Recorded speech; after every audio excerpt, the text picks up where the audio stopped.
ሰላም ጤና ይስጥልን ተመልካቾቻችን ከአንከር ሚዲያ ዝግጅት ክፍል ያክብሮ ሰላምታችን እናቀርባለን። ዛሬ በአዲስ አበባ መስቀል አደባባይ የትግራይ ተወላጆች በህወሓት ላይ የውግዘት ሰልፍ ማድረጋቸው ታውቋል። ብልጽግና እንዳዘጋጀው በተመለከተው በዚሁ ሰልፍ ላይ ህወሓት ሰሞኑን ወታደራዊ ምልመላ ማድረጉን በማውገዝ በትግራይ ጦርነት እንዳይኖር የሚጠይቅ ሰልፍ ነው የተዘጋጀው። በሌላ በኩል የሀገራዊ ምክክር ኮሚሽኑ ዛሬ አራተኛ ቀኑን ስብሰባውን እያካሄደ ነው። በምክክሩ ላይ ያሉ ቅሬታዎችና ውዝግቦች አሁንም በስፋት እየወጡ ይገኛሉ። እነዚህን ሁለት አጀንዳዎች በመያዝ ከህግ ባለሙያው የትግራይ ተወላጅ አበራ ንጉስ ጋር ቆይታ አድርጋለሁ። ጠበቃ አበራ ንጉስ በጣም ነው ማመሰግነው። ብዙ ነገሮችን እንደምናነሳ ተስፋ አደርጋለሁ። በተለይ በሁለቱ ጉዳዮች ላይ ትኩረት ሰጥተን እንወያያለን። የዛሬውን የመስቀል አደባባዩን ሰልፍ ላስቀድም። እንዴት አየኸው ሰልፉን? ሰልፉ እንዲሁ በትግራይ ተወላጆች ተካሄደ ቢባልም የብልጽግና አገዛዝ ከጀርባው በፋይናንስም ሆነ መዋቅሩን ተጠቅሞ ያዘጋጀው እንደሆነ ነው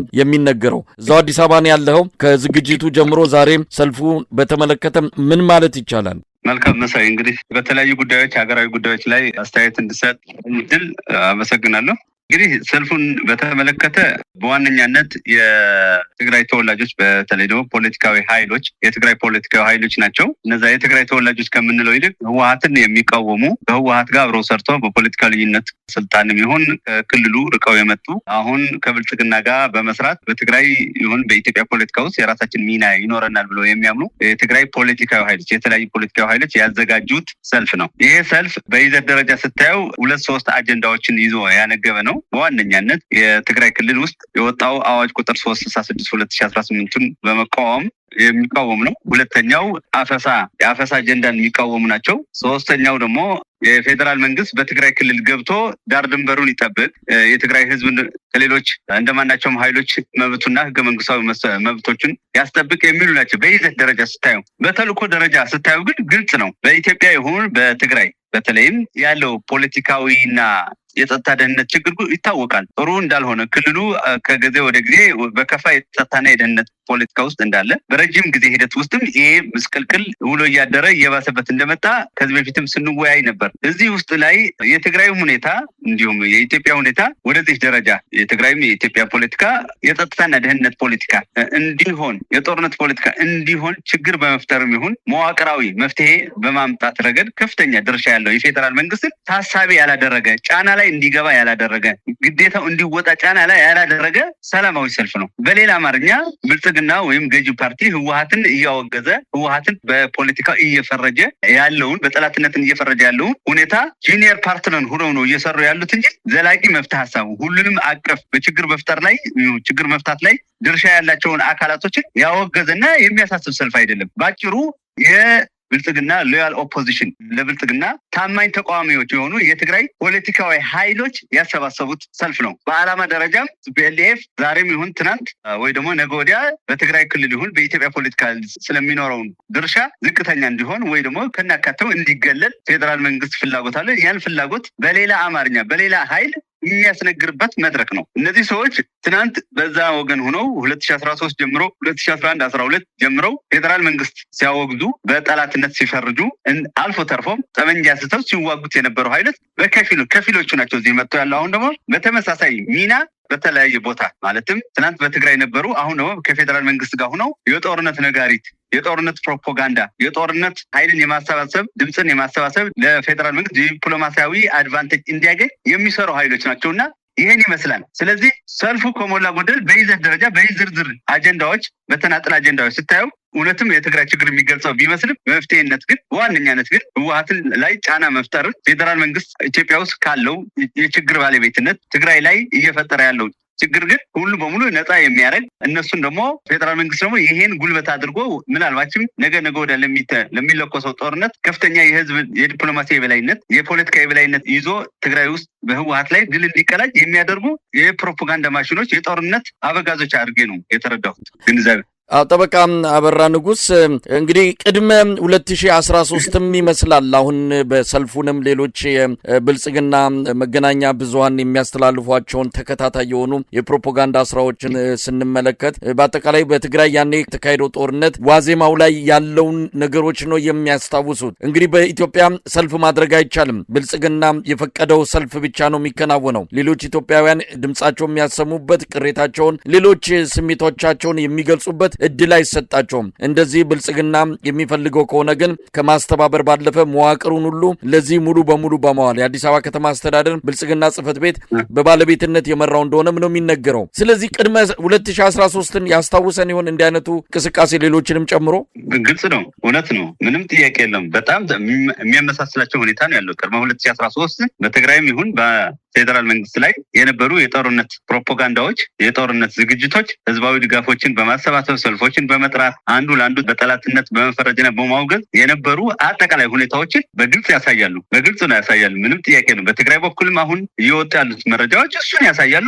በተመሳሳይ በፌደራል መንግስት ተዋንያን ቀይሮ እሱን ነው የሚያሳየው። ፌደራል መንግስት በዚህ ሰልፍን ይደግፋል። እነዚህ ሰዎችን ብዙ ድጋፎች፣ የሎጂስቲክ ድጋፍ ያደርጋል። መዋቅሩን ተጠቅሞ ህዝብን ያሰባስብላቸዋል። ከዛ አልፎ ተርፎ በዋነኛነት የሚዲያ ሽፋን ይሰጣቸዋል። እንዲሁም ለዚህ ሰልፍ ተመጋጋቢ በሆነ መልኩ የፌደራል መንግስት የሚቆጣጠራቸው የሚዲያ አውታሮችን በተመሳሳይነት ህወሓትን በጠላትነት እየፈረጁ የተለያዩ የፖለቲካ ጥምረቶችና ትብብሮች አሉ ብለው በተለይ ጽምዶ በማንሳት ከህወሓት ጋር ይሰራሉ ተብሎ የሚታሰቡ ሻዕቢያ እንዲሁም በግልጽ አሁን በዛሬው ሰልፉ እንደተንጸባረቀው ፋኖንም በመጥቀስ የማውገዝ ሁኔታዎች እየታዩ ነው። እነዚህ የቃላት ጦርነቶች፣ የፖለቲካ ጦርነቶች ውሎ አድረው ዝሮ ጦርነት የሚጀመረው በፕሮፓጋንዳ ነው፣ በአፍ ነው፣ በቃላት ነው፣ በዘለፋ ነው፣ በማውገዝም ነው እና በተመሳሳይ ሁኔታ ይሄን ያሳያል። ይሄ ደግሞ ዝም ብሎ የመጣ ሳይሆን ቀድሞም እያደገ የመጣ ለጦርነት ምቹ ሁኔታዎች እየተፈጠሩ መጥተዋል። ስለዚህ የ2013 ቅድመ 2013 በግልጽ የሚመሳሰለው ሁኔታ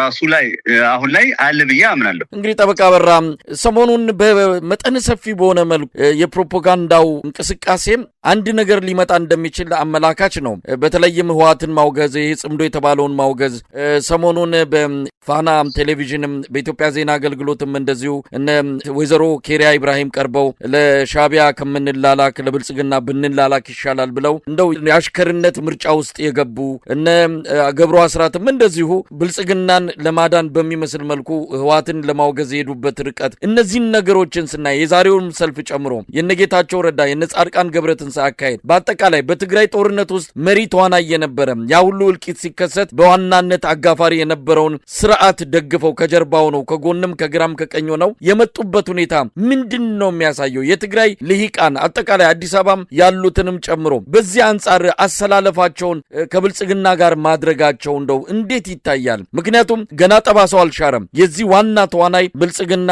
እና የብልጽግና መሪዎች እንደሆነ እየታወቀ ከነዚህ ጎን መሰለፋቸው ምን ማለት ነው? መልካም እንግዲህ መሳይ የትግራይ ፖለቲካ አንተም በግል ስትከታተለው ነበር። አልፎ አልፎ ደግሞ ከኔ ጋር አንድ ሁለቴ የትግራይ ፖለቲካ አሁናዊና መጪው ጊዜ ምን ይመስላል ብለን የተወያየንባቸው ጊዜያቶች አሉ። አሁን እየታየ ያለው የዛ ቅጥያ ነው። መጀመሪያው ቲፒኤልኤፍ ከፕሪቶሪያ በኋላ የኃይል አስተላለፍ ለውጡ መምጣቱ በሀገሪቱ ስለተከሰሰ በህወሓትም የኃይል አስተላለፍ ለውጦችን ተከስተዋል። ያም አንዱ የህወሓት ክፋይ ከፌደራል መንግስት ጋር ሆነን ጸረ ፌደራል መንግስት የሆኑ ኃይሎችን ጋር መዋጋት አለብን ወይ ደግሞ መታገል አለብን ብሎ አምነዋል። ከፌደራል መንግስት ጋር ሆነን መቀጠል አለብን፣ የስልጣን ጥያቄያቸው ሊያረጋግጥልን ይችላል ብለው ስላመኑ ትግራይ እያሉ ይዘው ከፍተኛ ውግንና አሳይተዋል። ውሎ እያደረ ከአንድ ዓመት ከሁለት ዓመት በኋላ በተለይ አቶ ጌታቸው ከስልጣን ከተሰናበቱ በኋላ በግልጽ የአንዱ ክፋይ በተለይ የነ ደብረጽዮን ቡድን ደግሞ ከሀገር ውስጥ ኃይሎች ጋር መገናኘቱን የሚያመላክቱ ምልክቶችን እየወጡ ነው። በግልጽ ፖለቲካ ውግንናም የሚያሳዩ ወታደራዊ ትስስር መኖሩን ማረጋገጥ ባንችልም አንዱ ለአንዱ የመፈላለግ ስሜቶችን አድገዋል። በተለይ ከፋኖና ከሸኔ ከውጭዎቹ ደግሞ ከሻዕቢያ ጋር። ስለዚህ የህወሓት ፖስት ፕሪቶሪያ አግሪመንት ከሁለት ተከፍለው ወደ ሁለት የተለያዩ አካላቶች መሄዳቸው የሚያሳየን የትግራይ ፖለቲካ ገና መፍትሄ ሊያገኝ ሳይሆን ያለፈውን ቁስል ያለፈውን በጠባሳ ሳይድን አሁንም ለሌላ የጦርነት ዙር ለዛውም ትግራይ ከሁለት ተከፍለው በሁለት የተለያዩ አስተላለፎች ሆኖ የሚያደርጉት አደገኛ ጦርነት ፊት ለፊታችን እንዳለ ያሳየኛል። ይሄ ደግሞ ትግራይ ምን ላይ እንደሚጥላት ይታወቃል። ምክንያቱም ትግራይ ያልሻረ ደረቁ ስላለ የወደመ ልማት አለ። በተለይ ደግሞ በጦርነቱ ምክንያት ትራውማታይዝድ የሆነ ወይ ደግሞ ስነልቦናዊ አለመረጋጋት ያለው ማህበረሰብ ያለበት ሁኔታ ነው ያለው። በዚህ ላይ አዲስ ጦርነት ለዛውም ሰፊ የሚባል አሰላለፎች በነገራችን ላይ በብልጽግናም ይሁን በሌላ ወይ ደግሞ በነደብረጽዮን በሻዕቢያ በኩል ወይ ደግሞ ከፋኖች የተሰለፉ ኃይሎች አሁን በባህሪም በጦርነቱ በባህሪም በሚያሳትፋቸው አካላቶችም ይሁን በሚሸፍነው ሁኔታ የትግራይ ጦርነትም ለማለት ይከብዳል። ግን መዘዙ ግን በጣም ከባድ ነው። ብዙ ኃይሎች የሚሳተፉበት ዓለም አቀፋዊና ቀጠናዊ ኃይሎች የሚሰለፉበት ስለሆነ ውድመቱ የትየሌለ ነው ብዬ አምናለሁ። በ2013 ሊከፋ ይችላል የሚል እምነት አለኝ። ስለዚህ ከትግራይ አንጻር ስታየው በጣም አደገኛ የሆነ ኢሊቱ ሁለት ኃይሎች ተከፍለው ለዛውም ትናንት ጠላቴ ነው ብሎ ከሚፈርጀው የተለያዩ ኃይሎች ተወሽቆ የሚያደርገው ጦርነት ነውና የትግራይ ዕጣ ፈንታ ያሳስባል። ይሄ ጦርነት በተለይ እንደምንም ብሎ ከተጀመረ አልተጀመረም ማለት አይቻልም። ወደ ተሟላ ፉል ፍሌጅድ ጦርነት ከተሸጋገረ ለትግራይ ይዞት የሚመጣው ጦስ አደገኛ መሆኑን ያሳየኛል። በጣም የሚገርምህ በትግራይ ያሉት ኃይሎችም ይሁን በተለይ ከሻዕቢያ ጋር ወግነዋል ተብሎ የሚታሰቡ የህወሓት ክፋዮችም ይሁን በዚህ ከብልጽግና ጋር ተሰልፈው ያሉት የትግራይ ኤሊቶች ወይ ደግሞ የትግራይ ፖለቲካዊ ኃይሎች ነገታቸውንም እነ ጀነራል ጻድቃን የያዙት ዩኒታ ቢሶች ናቸው። በነገራችን ላይ ትናንት ፌደራል መንግስትም ይሁን ሻዕቢያ በእኛ ላይ ጄኖሳይድ ፈጽሞብናል፣ ጄኖሳይዳል ጦርነት ነው የታወጀብን፣ አሁንም ጄኖሳይድ ሰለባዎች ነን፣ እኛ የጄኖሳይድ ሰርቫይቫል ነን፣ ከጄኖሳይድ የተረፍን ምስክሮች ነን ብለው በአንድ ሳይድ ያወራሉ። ወይ ፌስቡክ ገጻቸው ላይ ይጽፋሉ፣ ወይ በትግርኛ ያወራሉ። በአማርኛ ደግሞ አንዱ ለአንዱ በተለይ የነ ደብረጽዮን ለሻዕቢያ የነ ጌታቸው ደግሞ ለፌደራል መንግስት ደግፈው በዛ ምላሳቸው ተመሳሳይ የድጋፍ ፖለቲካ ሲያራምዱ ስታይ ምን ያህል የትግራይ ፖለቲካ መርሁ ስቶ ነውረኝነት ላይ የተዘፈቀ መሆኑ ያሳያል። ይሄ ደግሞ በዘላቂነት ለትግራይ የሚጎዳ መሆኑ ነው እኔ የምረዳው። እንግዲህ ምናልባት አሁን አይቀሬ የሆነ ነገር እየመጣ ነው። የትኛውም በብልጽግና በኩል የተደራጀ ፕሮፓጋንዳ ዘመቻም ይሁን አሁን እንደዚህ አይነቱ የዛሬው አይነት ሰልፍ፣ ሌሎችም እንቅስቃሴዎች ቢደረጉ የማይቀር ነገር ወደ ጫፍ የደረሰ ይመስላል። ጠበቃ አበራ እንደውም ሰሞኑን እንደምንሰማው በሶስት አቅጣጫዎች ህወሓት ሰብሮ ይገባል በሚል የብልጽግና ጀኔራሎች ከፍተኛ ዝግጅት እያደረጉ ወታደሮቻቸውንም በተጠንቀቅ እንዲቆሙ እያደረገ ይገኛል። እንደው ምንድነው መላው ታዲያ? የትግራይ ህዝብ አሁንም ዳግም ወደ ጦርነት ይገባል? ህወሓት ዛሬ ባወጣው መግለጫ ሰልፉን የተሳተፉትን ከሃዲዎች ሲል ነው የጠቀሰው። ትግራይ የህልውና ጦርነት ነው የምትገጥመው። አሁንም ቢሆን ከዘራጥፊውና በጄኖሳይድ ከሚጠየቀው አብይ ጎን የተሰለፋችሁ የትግራይ ተወላጆች በኩል ደረጃ የትግራይ ህዝብ ይፋለማቸዋል ሲሉም ነው ህወሓቶች እየገለጹ ያሉት። በግራ በቀኝም እንግዲህ ወደ ጦርነት ለመግባት እየተዘጋጁ ይገኛሉና ምንድነው ከዚህ በኋላ ሊሆን የሚችለው? መልካም እንግዲህ አሁን ትግራይን በተመለከተ ጦርነት አልተጀመረም ማለት አይቻልም። ጦርነቱ ፌደራል መንግስት የሆነ ወቅት ላይ በሰሜን ምዕራብ ትግራይ ጎማህለ የሚባለው አካባቢ የድሮን ድብደባ አድርጓል። በተለያየ ጊዜ የሚግና የአየር ሁኔታ ሚጎችን ልኮ በመቀለም ይሁን በተለያዩ አካባቢዎችን ወታደራዊ ማስጠንቀቂያ የሚመስል ዲተራንስ የሚመስል አሳይቷል። ስለዚህ ጦርነቱ አልተጀመረም ስንል ፉል ፍሌጅድ አልሆነም። በዚህኛው ወገን ጥቃት ሲደረስ በዛኛው ወገን ጥቃት አልሰጡም። የራሳቸው ምቹ ሁኔታና ጊዜ መርጠው ይንቀሳቀሳሉ ተብሎ ይታሰባል። ስለዚህ የትግራይ ፖለቲካም ብለን አሁን መወሰን የሚከብደኝ ይመስለኛል። እውነት ለማውራት እኔ ታንጂብል የሆነ ወይ ተጨባጭ ማስረጃ ባላቀርብም ፋኖች ከህወሓት መስራታቸው የማይቀር ነው። ይሄ ተፈጥሯዊ የኃይል አስተላለፍ ውጤት ነው። ምክንያቱም ነጌታቸው ከአብይ አህመድ ጋር እና ደብረጽዮን ከሻዕቢያ ጋር ከሰሩ ፎር ስትሮንገር ሪዝን ከፋኖች ጋር ይሰራሉ። ፋኖ ደግሞ ውሎ አድሮ ኔጎሺዬቢሊቲው ጨምሯል። ወታደራዊ አደረጃጀት፣ ፖለቲካዊ ክንፍ ያለው ከዛው አልፎ ተርፎ ቀለል በማይባል የሰው ኃይል ይሁን የተጠናክሮ የወጣበት ወቅት ነው ያለው። ስለዚህ ኔጎሺዬብል ወይ ደግሞ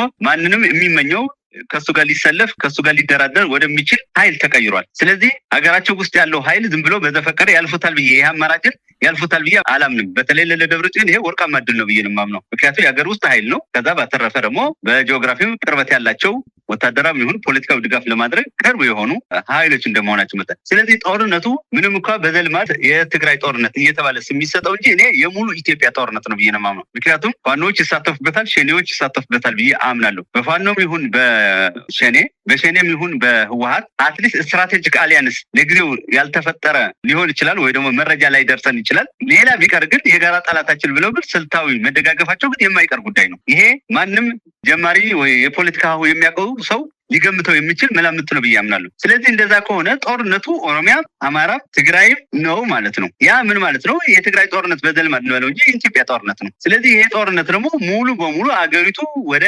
ስቴትለስ ሊያመራት ይችላል። አንድ ይሄ ጦርነት ዝም ብሎ በአንድ ቀን ወይ በሁለት ቀን የሚያልቅ አይደለም። ረጅም ጊዜም ሊወስድ ይችላል። 4-5 ዓመት ሊወስድ ይችላል። በተፈጥሮው ደግሞ የተራዘመ ጦርነት ኢኮኖሚን ያደቃል፣ ማህበረሰባዊ ትስስርን ያዳክማል፣ ውሎ አድሮ ደግሞ በትንሹ መንግስት አልባነትን ያስከትላል። ስለዚህ ኢትዮጵያ ላይ ይሁን ትግራይ ላይ ይዞት የሚመጣው መጠጥ በጣም ከባድ ነው። ያ ስለሆነ መፍትሄው ምንድነው የሚለው የሚመክሩ ሀገራቸውን የሚወዱ ሰዎች ሊያሳስባቸው ይገባል ብዬ አምናለሁ። ስለዚህ ይሄ ይመስላል የኔ እይታ። እንደው ጠበቃ በራ ይሄ እንግዲህ ያለ ነው አሁን ጦርነት ያንዣበበበት በአንዳንድ አካባቢዎች የቀለጠ ጦርነት እየተካሄደ ያለበት ዛሬ ለምሳሌ 3ኛ ቀኑን የያዘው ደጋዳሞት ላይ ከፍተኛ ውጊያ ነው እየተደረገ ያለው። በተለያዩ የኢትዮጵያ አካባቢዎች ያለ መረጋጋቱ ከዕለት ወደ ዕለት እየጨመረ ነው የመጣው። አብይ በቅርቡም ደብረ ማርቆስ ሄዶ የተናገረው ምን ያህል ህብረተሰቡ ጭንቀት ላይ እንዳለ መታገት በሱ ሽፍቶች ብሎ የሚገልጻቸው ግን የታጠቁ ኃይሎች በሚያደርጉት ወታደራዊ እንቅስቃሴ ብዙ አካባቢዎች በሰላም እጦት ውስጥ እንዳሉ ይታወቃል። እዚህ ነገር ውስጥ ያለች ሀገር ደግሞ አዲስ አበባ ላይ ምክክር ተቀምጣለች። እንዴት አየሁ? ሳሊዞ ስርቆት አይሆንም ይባላል። ጦርነት ይዘ ምክክር እንዴት ይቻላል የሚል ጥያቄ ይነሳል። በጣም ቀላል ጥያቄ።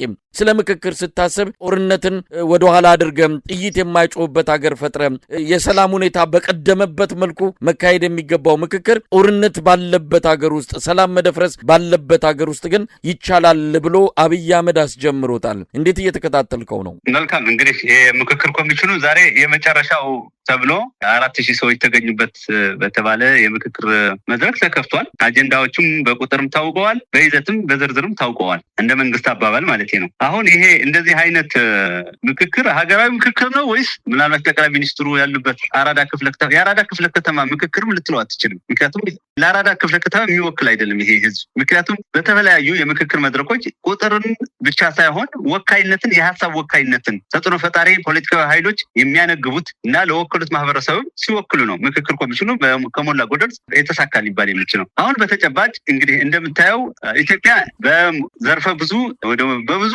መንገዶች ጦርነት ውስጥ ነው ያለችው። አማራ ክልል ከፍተኛ ጦርነት ውስጥ ነው ያለው። ኦሮሚያ ክልል ከፍተኛ ጦርነት፣ ትግራይ ቴክኒካሊ ስፒኪንግ የፌዴሬሽኑ አካል ነው ልትለው በማያስደፍር ሁኔታ ነው የሚገኘው። ሌሎች አካባቢዎችም ጦርነቱ የፈጠረው የጸጥታና ደህንነት ችግር ውስጥ ደቡብ ክልል አሁን ጦርነት ውስጥ የለም ማለት አይቻልም። የብዙ የስርዓት አልበኝነት ማዕከል ሆኗል። ብዙ ወንጀል የሚፈጸምበት ሆኗል። መንግስት ትኩረቱ ወደ ጦርነት ስላደረገ እነዚህ አካባቢዎች የተረሱበት አካባቢ። በጋምቤላ በኩል ከፍተኛ ጦርነት አለ። አልፎ አልፎ የውጭ ኃይል 2 እና 3 ወረዳዎች የተቆጣጠሩበት አጋጣሚ አለ። በአዲስ አበባም ቢሆን እውነት ለማውራት ህዝቡ የራሱ ባህል እና የመንግስት ማዕከል ሆኖ ያዳበረው አዲስ የመንግስትነት ጥቅም ስለሚያውቅ ካልሆነ በስተቀር ቢሮክራሲው ተዳክመዋል። የጸጥታና ደህንነቱ መዋቅር በሚያሳዝን ሁኔታ ሙስና ውስጥ የተዘፈቀ። ስለዚህ መንግስት እዚህ ላይ መንግስት ነው የምንልበት የራሳችን በቂ ምክንያት ስላለን ነው እንጂ በዘልማድ የአንድን መንግስት ተግባርና ፕራይመሪ ፋንክሽኑ ጸጥታና ደህንነት በማስከበር ብቻ ብለካውካ መንግስት አለበት የሚያስብል ሁኔታ የለም። ስለዚህ በዚህ ሁኔታ ውስጥ የሚደረግ ምክክር ኢትዮጵያ ውስጥ ላለችበት ሁኔታ ሌላ አባባሽ ምክንያትና ፖለቲካዊ ጭብጦችን ይዞ መቅረብ ነው። ብልጽግና አሁን ምክክር እያደረገ ያለው ጦርነቱን ለማባባስ ኢትዮጵያ ውስጥ ያለው የጸጥታና ደህንነት እንዲሁም የከፋ የፖለቲካ ሁኔታ ለማባባስ አጀንዳ ይዞ እንደመጣ እንጂ መፍትሄ ይዞ እንደመጣ አልቆጥሬው አላውቅም። ከመጀመሪያው ጀምሮ ምክክር ኮሚሽኑ እንደምታውቀው ከአቋቋሙ ጀምሮ የገለልተኝነት ችግር ያለበት፣ የተአማንነት ችግር ያለበት፣ ብዙ የኢትዮጵያ ኤሊቶች አቋቋሙና አመሰራረቱ ላይ ጥያቄ ያነሱበት ነው። እሱን ሳይስተካከል ታለፈ። በአሳታፊነቱ መሰረታዊ የሚባሉ ወይ ተጽዕኖ ፈጣሪ ነው ምንታቸው ይችላል እንደ ታጣቂዎቹ ከፍቆታ እንደ ሸሪል ትችላለን ከፍተኛ የህዝብ ድጋፍ ያለባቸው ኃይሎች ናቸው። በአካባቢ ቁጥጥራቸው ጨምረዋል። ኔጎሺዬቢሊቲ በጣም ከፍተኛ ኔጎሺዬቢሊቲ ያላቸው ናቸው። በጣም ትርጉም ያለው ፖለቲካዊ ጥያቄ ያነገቡ ኃይሎች ናቸው። እነዚህንም ሳትይዝ በሲቪል በሰላማዊ ፖለቲካ ውስጥ የሚታገሉ ኃይሎች ኤፎኮ ብትላቸው ጥንታዊ ኤፎኮዎች ከትግራይ ህወሓትም ቢሆን እንደ አንድ ፖለቲካ ተዋናይ እንደ ፓርቲ ባናየው እንኳን እንደ አንድ ህጋዊ ፓርቲ እንደ አንድ ፖለቲካዊ ተዋናይ ስታየው የሌሉበት ብዙ ራሳቸው ኢህአፓ ራሱን ያገለለበት ሌሎቹ የራሱን የሚመስሉ ሎያል ኦፖዚሽን የሆኑ ራሱ በራሱ የራሱን ድምጽ የሚያስተጋቡ አልፎ ተርፎ አንዳንዶቹ ደግሞ ከሲቪል ቢሮክራሲው የኑሮ ሁኔታው ተጭኖበት የፖለቲካ አማራጭ ከቤቱ ጣጣ ከቤቱ ችግር በላይ ማየት ያልተሳነው ጥቂቶችን ይዘ የሚደረግ ምክክር በጣም የሚያሳዝን ችግር ፈጣሪ አካሄድ አድርጌ ነው የምቆጥረው። ከዛ በተረፈ ግን አሁን ተጀምሯል በሚባለው የምክክር ኮሚሽን እንኳን ስንት መሰረታዊ የሚባል ግድፈት የታየበት መሆን መረጃዎች እየወጡ ነው። በጣም የሚገርም መሳይ አሁን በምክክር ኮሚሽኑ 8 አጀንዳዎች አሉ።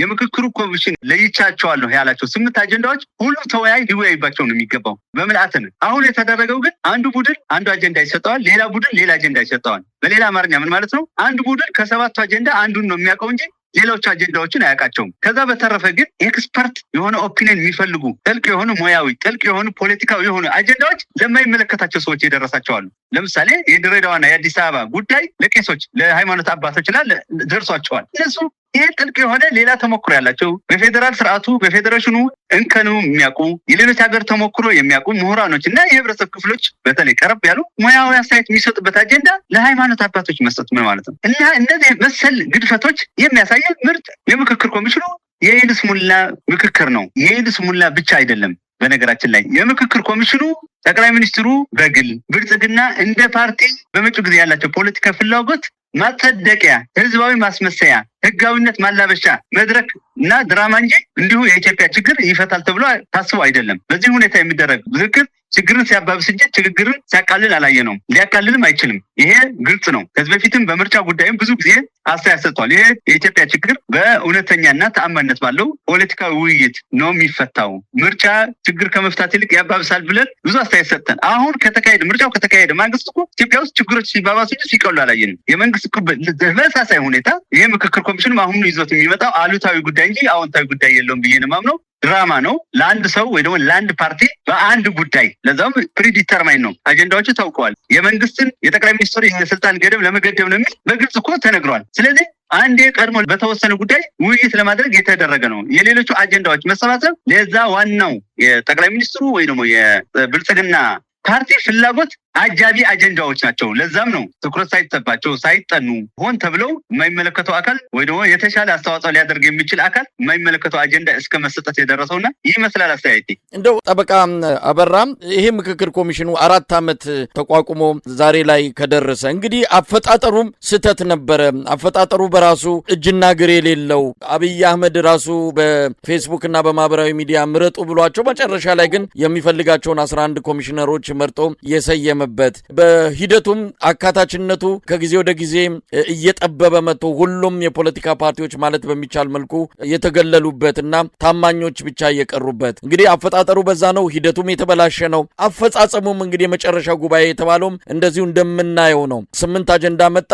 በእጣ የደረሳቸው ተሳታፊዎች በአንድ አጀንዳ ላይ ብቻ እንዲወያዩ ነው። የሚወያዩት ማህበረሰብ ክፍሎችም ስለሚወያዩበት አጀንዳ በቂ እውቀትና ግንዛቤ የሌላቸው እንኳን 30 ቀንና 3 ሳምንት አይደለም ለ3 ሰዓት ራሱ የሚወያዩበትን ሐሳብ ማፍለቅ የሚቸገሩ የማህበረሰብ ክፍሎችን ነው አጀንዳውን ሰጥቷቸው እንዲህ አይነት እውነት ለመናገር ቀልድ የሚባል ሂደት እየተካሄደ ያለው። ለኢትዮጵያ ሕዝብ ምን ማለት ነው እንደዚህ አይነት ነገር? እንግዲህ ተስፋ እንዲቆርጥም ነው። ነገ ሀገር በምክክር ትድናለች፣ ሀገር በውይይት ትድናለች የሚለው ተስፋ ኢትዮጵያውያን ዘንድ ምናልባት ከዚህ በኋላ እንዴት ይታያል የሚለውንም እንደው መግለጽ ይቻላል።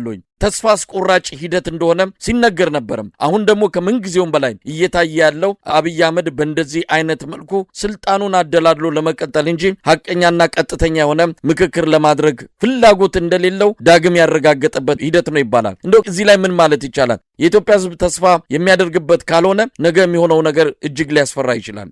መልካም እንግዲህ የምክክር ኮሚሽኑ ምርጫው፣ ሌሎች ፖለቲካዊ ሂደቶች የኢትዮጵያ ብልጽግና በሚሄድበት መንገድ ከተካሄደ እየተባባሰ እንጂ እየተሻለው እንደማይመጣ ታውቋል። ግን ተስፋ አስቆራጭ ነው ለማለት ግን ይከብዳል። ተስፋ ማንቆርጥበት ዋናው ወይ ደግሞ አስቸጋሪ የማይሆንበት ምክንያት መንግስት ብቸኛ የፖለቲካ ተዋናይ ቢሆን ኑሮ ያ ተስፋ ሊያስቆርጥ ይችላል። አሁን ግን በሰላማዊ ይሁን በሌላ መንገድ የሚታገሉ አማራጭ ኃይሎች ተፈጥረዋል። ስለዚህ ብልጽግና የሚሰራቸው ስህተቶች ለጊዜው ተስፋ ቢያስቆርጡ በዘላቂነት ግን መፍትሄ ሊገኝበት የሚችል አጠቃላይ የፖለቲካ የትግል ኢንቫይሮንመንት እንዳለ መረዳት ይጠበቅብናል ብዬ አምናለሁ። ከዛ ባለፈ ግን ብልጽግና እነዚህ የሚያደርጋቸው ብቻውን ተነጥሎ ከህዝቡ ወጥቶ ነው። ህዝቡ ምንም እንኳ የተደራጀ ኃይል መርቶ የስርዓት ለውጥ እንዲያመጣ የሚያስችል እንቅስቃሴ ውስጥ ባይገባም ብልጽግና ላይ ተስፋ መቁረጡ አንዱ ትልቅ ግብዓት ነው ብዬ አምናለሁ። ምክንያቱም ቀጣይ ለሚደረገው ትግል ይህ ኃይል ህዝብ እንዲያውቀው ማድረግ ምዕራፍ 1 ነው። በዚህ ምዕራፍ ደግሞ በተሳካ ሁኔታ ብልጽግና የኢትዮጵያ ችግር ከመፍታት ይልቅ ችግርን የማወሳሰብ ዝንባሌና ፖለቲካዊ ፍላጎት እና አካሄድ እንዳለው ከሞላ ጎደል ሙሉ የኢትዮጵያ ህዝብ የተረዳበት ምዕራፍ ላይ እንገኛለን ብዬ አምናለሁ። ስለዚህ ይሄ ለራሱ ነገ ወዲያ ለሚፈለገው ለውጥ መሰረታዊ ነገር ብዬ ስለማምን፣ ስለዚህ በአንድ ሳይዱ ብልጽግና መንግስት ተስፋ አስቆራጭ ወይ ደግሞ የፖለቲካ ጥፋት እየፈጸመ ቢመጣም በሌላ መንገድ ግን የተለያዩ ፖለቲካዊ ኃይሎች መፈጠራቸው እንዲሁም ማህበረሰቡ ደግሞ ሙሉ በሙሉ የብልጽግና መንገድ አጥፊ ነው ብሎ ድምዳሜ ላይ የደረሰበትን ሁኔታ ስታይ ደግሞ ኢትዮጵያ በሆነ ምዕራፍ ላይ የሆነ ዋጋ ተከፍሎ ወደ ተሻለ ምዕራፍ የምትመጣበት መንገድ እንዳለም ደግሞ አመላካች በመሆኑ በሁለቱም ሳይድ ነው ለጊዜው ተስፋ የሚያስቆርጥ ፊት ለፊታችን አደጋ እንዳለ ባይም መጪው ጊዜ ግን ብሩህ የሚሆንበት እድሎችም እንዳሉ እነዛ እድሎች ግን በአግባቡ መጠቀም የሚችል ፖለቲካዊ ኃይል አዲስ ኃይል መውጣት እንዳለበት ግን ደግሞ በመረዳት ነው ነገሮችን ማየት የሚችለው። ምናልባት እንደው በመጨረሻ እንደው ከህዝቡ አጠቃላይ የኑሮ ሁኔታ ህዝቡ የምንሰማቸው ነገሮች የምናያቸው እናንተ ደግሞ እዛ በአካል ራሱኑ ችግሩን እየቀመሳችሁም እንዳላችሁ በመረዳት ነው ይህንን ጥያቄ የማቀርበው። እንደው ትኩረት ሰጥቶታል ህብረተሰቡ በብዙ የኑሮ ውጣ ወረዶች የተጨናነቀ እንደው መሽቶ እስኪነጋ ድረስ ነገ ምን በላለሁ በሚሉ ጭንቀቶች ከፍተኛ ችግር ላይ ያለ ቀውስ ውስጥ ያለ ማህበረሰብ እንደሆነ ነው የምንሰማው። በዚህ መሀል ስለዚህ ምክክር ሂደቱ እንደው የህብረተሰቡን ስሜት አጠቃላይ ሁኔታ መረዳት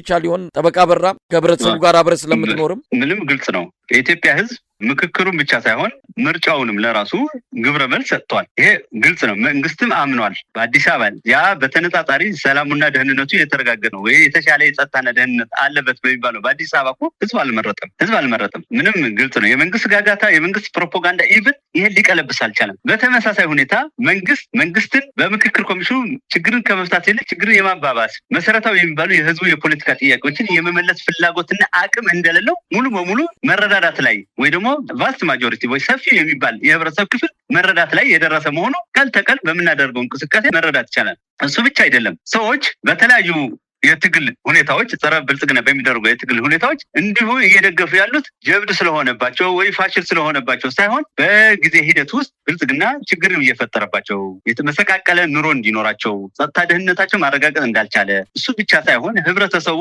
የሚፈልገው የልማት ሁኔታን እየቀለበሰ ብርቅርቅታና ኮስሞቲክ በሆኑ የልማት ሁኔታዎችን እንደ ትልቅ ስኬት አድርጎ የተሰማራ መንግስት በመሆኑ አይቶታል። በተጨባጭ ልጆቹ የትምህርት እድል ሲጠብባቸው፣ ልጆቹ የስራ እድል ሲጠብባቸው፣ የራሱ የኑሮ ሁኔታ ሲመሰቃቀል ሲጨምር፣ የብሩ የመግዛት አቅም ሲወርድ፣ የጸጥታ ደህንነቱ ሲል ይሄ ያለ ነጋሪ እንዲያውም ህዝብ በፊት ተነግሮት ያልሰማውም ሁኔታ በተሞክሮ ህዝብ ባህሪያዊ ነው። ሁልጊዜ በተሞክሮ ነው የሚማረው። በአብዛኛው ፖለቲካዊ ውድቀቶች በተሞክሮ ተምሮ መሆኑ በሚታይ ሁኔታ ነው ያለው። ስለዚህ አሁን ያለው ህዝቡ ለውጥን ፈላጊነቱን አረጋግጧል። ችግር ውስጥ እንዳለም ተረድቷል። ብልጽግናንም ይሄ ችግር ሊፈታለት እንደማይችል ይልቁንስ ሊያወሳስበት እንደሚችል መረዳት ላይ አለ ብዬ አምናለሁ በእኔ ኦብዘርቬሽን። ከዛ ባለፈ ግን ለምንድን ነው ብዙ ጊዜ ህዝቡ ሆ ብሎ ያልተነሳው፣ ሆ ብሎ እንደዚህ ያላደረገው፣ የስርዓት ለውጥ ያላመጣው ተቋም? ማናቸውም ህዝብ የኢትዮጵያ ህዝብ ብቻ የዓለም ህዝብ ሁልጊዜ የሚመራው ሲያገኝ ነው እንጂ በራሱ ተነስቶ ስርዓትን የለወጠ ታሪክን የሰራ ህዝብ የለም። ስለዚህ ከህዝብ ጋር አይደለም ችግሩ ያለው። አዳዲስ ፖለቲካዊ ኃይሎች ወጥተው